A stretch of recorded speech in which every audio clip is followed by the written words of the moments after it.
Right, let's dive into shamanism, but a fair warning, this isn't like your typical meditation retreat or anything. Right. This deep dive is taking us into the world of YouTube shamans Oh, wow. and their insights into this spirit world, which is both powerful and honestly pretty perilous. Yeah, I think what's striking about a lot of these sources is they don't shy away from the dangers Right. of shamanic practice, especially the risks of interacting with spirits. It's definitely a path that demands a lot of, well, I would say courage and respect for the unseen forces at play. Yeah, it's not for the faint of heart. We're talking spirit possessions, psychic Oh, attacks, wow. even the possibility of death. Oh, But at the same time, there's also this immense potential for healing and transformation.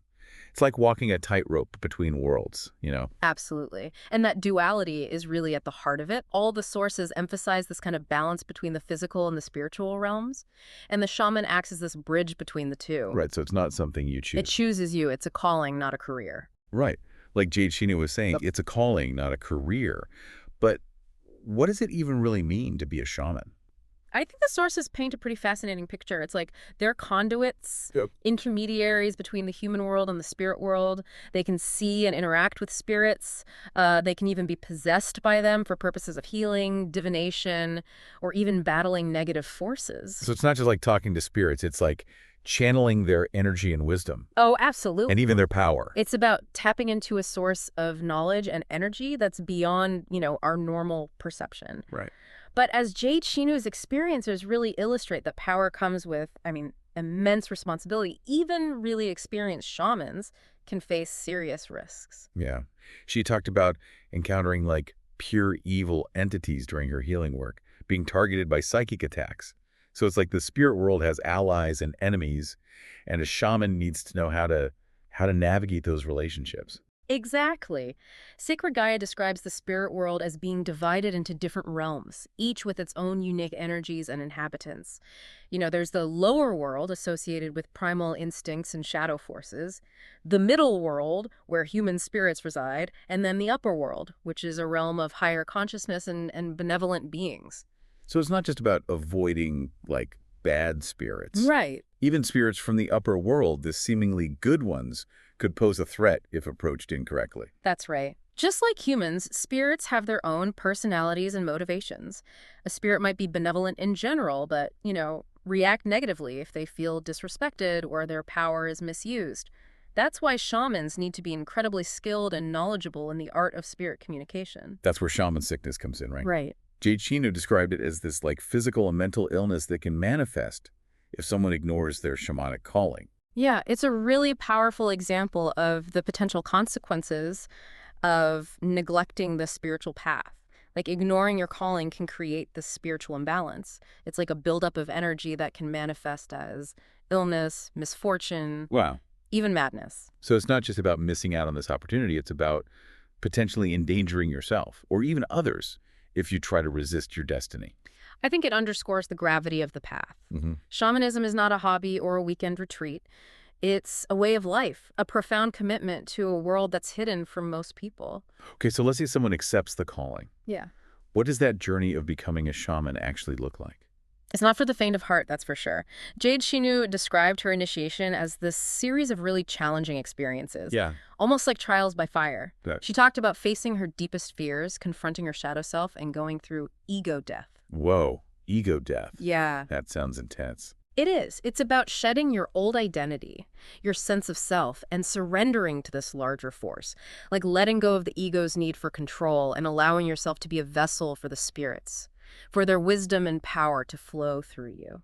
So it's almost like dying to your old self and being reborn as a shaman. Exactly. And that death and rebirth theme is also echoed in Michael Ophic's discussion of the agricultural cycle. Right. He talks about the life and death of crops as a metaphor for the human soul's journey, this constant cycle of growth, decay, and renewal. It makes sense that shamanism, which is so connected to nature, would mirror these natural cycles. Right, and that cyclical perspective is key to the shaman's worldview. They understand that death isn't an end, but it's a transition. And even the most difficult experiences can lead to growth and transformation. So even the dangers and challenges like the spirit possession and psychic attacks are seen as opportunities for learning and growth. Yeah, it seems that way. They view those encounters as these tests. like initiations, into a deeper understanding of the spirit world in themselves. It's not about avoiding the darkness, it's about learning to navigate it, to confront it, to transmute it into something positive. That's a really powerful way to look at it. Not denying the darkness, but embracing it as part of the larger cycle. And that connects back to the shaman's role as a healer. They're not just there to banish negative energy. They're there to help people understand and integrate those darker aspects of themselves. Okay, so it's about like this wholeness, embracing both the light and the shadow within ourselves and in the world around us. That seems to be a key theme. Shamanism isn't just about battling evil spirits, it's about understanding the interconnectedness of all things, the delicate balance between the light and dark, and the potential for healing and transformation that exists within that balance. Okay, so we've established that shamanism is powerful and potentially dangerous, and becoming a shaman involves this profound personal transformation. But what does it actually look like in practice? What tools and techniques do they use to connect with the spirit world? This is where it gets really fascinating. They have this incredible array of tools and techniques at their disposal, all designed to alter their consciousness, communicate with spirits, and channel energy for healing and protection. From what I've seen, like in the movies and documentaries, there's a lot of drumming and chanting involved. You got it.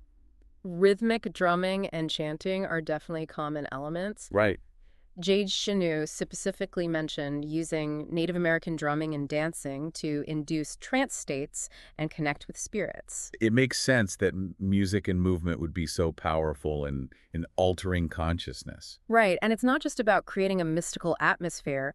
The specific rhythms and sounds used are believed to have this direct impact on the shaman's energy field, Okay. helping them to access different realms of consciousness and connect with specific spirits. Oh, so it's like using sound as a key to unlock these hidden doorways. That's a great way to put it. Alongside sound, they also use various physical and mental techniques to achieve these altered states of consciousness. Like what? Well, things like fasting, intense physical exertion, sensory deprivation. Oh, wow.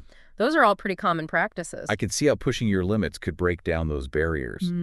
It's like forcing your consciousness to expand. Exactly. And then there are more like esoteric techniques, things like breath work, visualization, Oh. chanting specific mantras or prayers. So it's a combination of physical, mental, and spiritual practices all working together Yeah, to create that powerful shift in consciousness. precisely.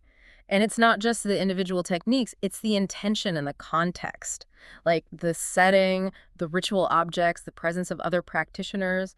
All of these elements contribute to creating a sacred space where the shaman can safely interact with the spirit world. Sounds like a complex dance between the physical and spiritual, For sure. requiring years of training. Yeah, this is just the foundation. Once a shaman can reliably achieve these altered states, they can begin to explore the vast and often dangerous landscape of the spirit world. And that's where the adventure begins. Exactly. That's where they encounter spirits, receive guidance, and learn to harness their power for healing, divination, and even battling negative forces. Okay, so let's dive into that. What happens when a shaman actually makes contact with that spirit world? All right. What kind of encounters do they have, and what are the risks? That's a great question, and our sources addressed it in detail. They talked about a wide range of experiences, from benevolent encounters with spirit guides to really terrifying confrontations with malevolent entities. And it's not just for the shaman's personal growth, right? Right. These encounters also benefit their community. Yeah, absolutely. Shamans are often called upon to heal the sick, divine the future, or even protect their community from spiritual threats. So they're like these spiritual warriors, Yeah, healers and advisors, all rolled into one. that's a great way to put it. And the specific ways they interact with the spirit world to achieve those goals are incredibly diverse. Like, can you give us some examples? Well, one common practice is shamanic journeying, Oh, where the shaman enters a trance state and travels to other realms of existence to seek guidance, retrieve lost souls, or even battle malevolent spirits. oh, so it's like astral projection, but with a purpose Exactly. and with a lot more danger. Right. It requires immense skill and preparation to navigate those realms safely. One wrong step could lead to a terrifying encounter or even getting lost. And then there's spirit possession, right, where the spirit actually enters the shaman's body Mm-hmm. and speaks or acts through them. That's right. Okay. That's a very powerful and potentially dangerous technique, as Mhm. the shaman is literally surrendering their body and mind to another entity. Yeah, the risks are obvious. Yeah. What if the spirit is malevolent or just loses control? Absolutely. And even benevolent spirits can be unpredictable, especially when they're operating through a human vessel. Shamans undergo extensive training to learn how to control and direct the spirits. It's like they're taming wild animals, Yeah. learning to work with their power without getting mauled. It highlights the need for clear boundaries and strong spiritual defenses. Shamans need to call upon spirits for help, but they also need to know how to banish them when their work is done. So it's that constant balancing act of power and control. Exactly. And that's just one aspect of shamanic practice. They use divination techniques, healing rituals, and a whole host of other methods to interact with that spirit world and bring back knowledge and healing for themselves and their community. Okay, so we've explored the calling, the initiation, and some of the tools and techniques Yeah. that shamans use to connect with the spirit world. But there's still so much more to discover. We haven't even touched on the specific challenges they face, the ethical considerations, or the ways shamanism is evolving in the modern world. That's for part 2 of our deep dive. Be sure to tune in as we continue exploring the fascinating, powerful, and often perilous world of shamanism. Mm-hmm. Welcome back to our deep dive into shamanism. We just kind of scratched the surface of this ancient practice, but now we're venturing further, like into the heart of the shaman's world, where the stakes are really high Mm-hmm. and the challenges are pretty constant. I think what's so fascinating about these sources is that they don't try to romanticize shamanism. Right. They present it as this really raw, demanding, sometimes brutal path. Yeah. One that requires resilience and a willingness to confront your inner and outer demons. It's not just about chanting in a drum circle and having mystical visions, right? Yeah, I don't know. It's about facing real dangers, Yeah. making really difficult choices, Right. pushing your limits physically and spiritually. And those challenges, they kind of start right away. Right. From the moment a shaman accepts their calling. Remember, like Jade Shinu's shamanic initiation. Right. It's not just about learning those rituals and techniques. Right. It's about being broken down and rebuilt. Whoa. About facing like profound loss, Yeah. illness, even near-death experiences. She talked about those experiences forcing her to confront her deepest fears, her insecurities, to like really shed her ego and embrace a new way of seeing the world. It's a radical transformation, stripping away like everything you thought you knew about yourself and reality. Wow. And it's not just a one-time event. It's this ongoing process that continues throughout a shaman's life. Oh, so it's not like you graduate from shaman school and you're good to go. Right, exactly. It's constant evolution, constant refinement, being constantly challenged Wow. by the spirits and the forces you're working with. So those challenges can take many forms, right? Right. We talked about the risks of spirit possession and psychic attacks. Mm-hmm. But are there other like subtle dangers? Yeah, I think one of the biggest risks is losing your grounding, becoming so immersed in the spiritual realm that Right. you lose touch with the physical world and your own humanity. It's like getting lost in a dream and forgetting who you are. Yeah, that's a good analogy. It's a real danger for shamans who spend a lot of time journeying or channeling spirits. They need to be so disciplined about maintaining their connection to the physical world, to their body, their emotions, their relationships.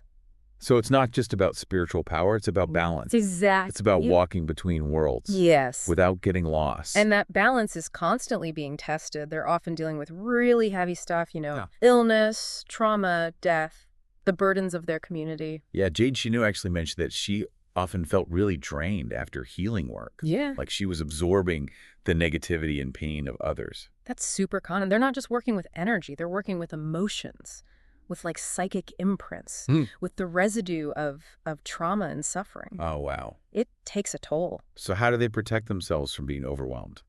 Our sources really emphasize spiritual hygiene, Right. having strong boundaries and practices to cleanse and protect their energy field. Okay, like what kind of practices? Well, regular meditation, connecting with nature, Okay. working with protective plant allies, all those are super important. So it's not just about banishing negative spirits. It's about like cultivating that positive energy, Mm-hmm. creating a shield. Create, like a spiritual immune system Right. that can withstand the stresses of shamanic work.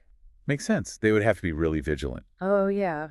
given the intensive nature of the work. It's another aspect of the path that the sources highlighted, the importance of community and support. Yeah, it seems counterintuitive, right? Yeah. You always think of shamans as these solitary figures wandering off into the wilderness to commune with spirits. Yeah, I know. It's a common misconception. But they're not hermits, are they? No, not at all. They're really embedded in their communities, Right. serving as healers, guides, protectors. Right. And they need the support of their people, not just for like practical reasons, but also for, I would say, emotional and spiritual sustenance. It's like having this network of people who understand the challenges, Right. who can help you stay grounded when the spirit world starts to pull you away. And that connection to the community is also reflected in how they view their role. Okay. Like they don't see themselves as being separate from nature or from the people they serve. So they're not just wielding power over spirits. Right? It's a collaboration, Yeah, working in harmony with the natural world. exactly. That's a key point. And it's something that Michael Effigy really emphasizes in his discussion of the agricultural cycle. He talks about the life and death of crops as this metaphor Right. of the human soul's journey, and how shamans actually help guide people through those cycles of growth, decay, and renewal. Yeah, so it's not just about banishing evil or chasing mystical experiences. Right. It's about, like, understanding those natural cycles, Yeah. working within them to bring balance and healing. Exactly. It's a deep respect for nature, for the interconnectedness of all things, and for the wisdom that can be found in those ancient cycles of life and death. Right, and that brings us to this question of the role of shamanism in the modern world. Because we live in a society that's pretty disconnected Right. from nature, Right. obsessed with technology, Right. and skeptical of anything that can't be explained by science. It's easy to dismiss shamanism as something primitive or superstitious, Yeah. even dangerous. But Jade Shinu makes a really strong case for its relevance, even in our modern world. What does she say? She argues that we've lost touch with something essential, with our connection to the natural world, to our own inner wisdom, to the spiritual forces that shape our lives.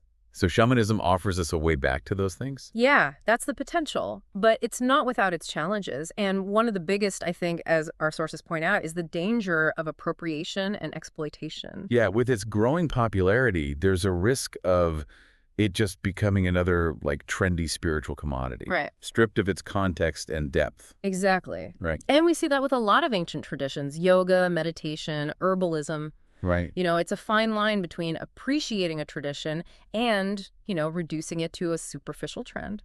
So how do we avoid that? How do we approach it with respect? I think our sources would say, it starts with humility, recognizing that it's a complex path, deeply rooted in specific cultures. It's not about appropriating it, but approaching it with an open mind and a willingness to learn. So maybe it's more about, like, incorporating those core principles into our own lives. Yeah. Connecting with nature, Yeah. cultivating intuition, Yeah. honoring the interconnectedness of all things. Absolutely. And that's something we can all do, regardless of background or beliefs. It's about recognizing that we're not just isolated individuals, Yeah. We're a part of a larger web of life. Right. That includes the seen and the unseen, the physical and the spiritual. And maybe that's the most valuable lesson. Yeah. A reminder that we're all interconnected. Yes. Our actions have consequences. Yeah. And there's a much deeper reality beyond what we can see and touch. It's about shifting your perspective, expanding your awareness, recognizing the power and responsibility that comes with being human in this world. So it's about becoming more conscious, more compassionate, Yeah. and more connected to the web of life that sustains us. And as Jade Shinu suggests, it's about rediscovering those parts of ourselves that we've lost touch with, our intuition, our creativity, our capacity for wonder and awe. So it's about remembering that we're not just cogs in a machine, right? Right. But spiritual beings. Yes. With this deep connection to the natural world. Yeah. Those unseen forces that shape our lives. And that connection, even if it's just a flicker at first, can really ignite this transformation within us that can illuminate our path and guide us towards a more meaningful and fulfilling life. Okay, so welcome back to the deep dive. We've journeyed through this landscape of shamanism, the initiation process, the spirit world. But where do we go from here? How does this ancient practice even fit into the modern world? Technology, skepticism, rapid change? I mean, how does that all work? It really is the million-dollar question, and I think our sources would agree. It seems like they're navigating this complex and often contradictory landscape. Yeah. trying to honor tradition while adapting to a world that honestly feels at odds with their whole worldview. So you can't just, like, dust off these ancient rituals and expect them to work today. No, not quite. It's more about understanding the essence, Right. the underlying principles, and then finding ways to translate that into a language that speaks to the modern soul. Jade Shinu talked about the suppression of spiritual traditions. Yeah. It's like we've built this wall between ourselves and the unseen world, like a wall of logic, technology, and materialism. And that disconnect, she argues, has left us feeling fragmented, lost and searching for something more. So shamanism offers a way back, like a bridge across that chasm. That's the potential, but it's not without its challenges. I think one of the biggest that our sources brought up is this danger of appropriation and exploitation. Right, because with its growing popularity, there's this risk of it becoming like another trendy spiritual commodity, stripped of its context and depth. Exactly, and we see that with a lot of ancient traditions. Yeah. Yoga, meditation, herbalism. Right, it's a fine line. It is, between appreciating a tradition and reducing it to something superficial. Okay, so how do we avoid that trap? Well, I think our sources suggest it starts with, humility. Recognizing that this is an ancient path, one that's deeply rooted in specific cultures. It's not about appropriating, it's about approaching with an open mind, a willingness to learn. So maybe it's more about incorporating those core principles, Yeah. connecting with nature, honoring that interconnectedness. Absolutely. And that's something everyone can do. It doesn't matter your background or beliefs. Recognizing that we're not just isolated, we're part of this larger web of life. The seen and unseen, physical and spiritual, it's all connected. Right. And maybe that is the most valuable lesson here. I think so. We're all interconnected. Our actions have consequences. Yes. And there's a deeper reality than what we could just see and touch. It's about expanding your awareness, recognizing that power and responsibility. So becoming more conscious, more compassionate, more connected. You see to that web of life that sustains us all. And maybe, as Jade Shinu suggests, it's also about rediscovering the parts of ourselves that we've lost touch with, our intuition, our creativity, that sense of wonder and awe. Yeah, remembering that we're not just cogs in a machine. We're spiritual beings with a connection to nature and those unseen forces. And that connection can ignite a transformation, leading to a more meaningful life. So as we wrap up this deep dive into shamanism, I'm left with this feeling of, wonder and responsibility. Wonder at the power and mystery of this ancient practice, but also responsibility for how we integrate its wisdom into our lives today. I think that's a great takeaway. Shamanism isn't just a set of rituals and beliefs. It's a call to action, an invitation to step into a deeper relationship with ourselves, each other, and that web of life. It's a journey of discovery, of healing and transformation. And honestly, it's a journey we can all embark on. It doesn't matter where we come from or what we believe. So what will your journey look like? What whispers are you hearing? What signs are you noticing? Take a moment to reflect. Connect with your inner wisdom. You might be surprised by what you discover. And who knows, maybe shamanism has been calling to you all along.